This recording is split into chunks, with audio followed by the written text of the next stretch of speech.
భావయతానేన తే దేవా భావయంతు వః పరస్పరం భావయంతః శ్రేయః పరమవాప్స్యథ. పద అర్థం చూద్దాం రండి.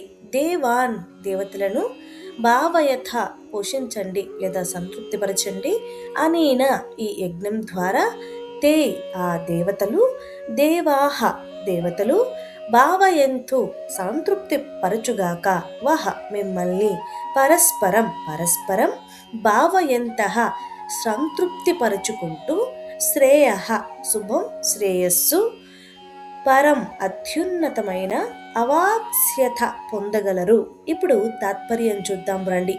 మనిషి తన కర్తవ్యాలను యజ్ఞభావంతో నిర్వర్తిస్తే ఆ కర్మల ద్వారా దేవతలు అంటే ప్రకృతి శక్తులు, సమాజ సహజ శక్తులు సంతృప్తి పొందుతాయి. ఆ దేవతలు తిరిగి మనిషికి అవసరమైన వర్షం, ఆహారం, శాంతి, సౌభాగ్యం వంటి అనుగ్రహాలను ప్రసాదిస్తాయి. ఇలా పరస్పర సహకారం ద్వారా మనిషి అత్యున్నత శ్రేయస్సు పొందగలడు.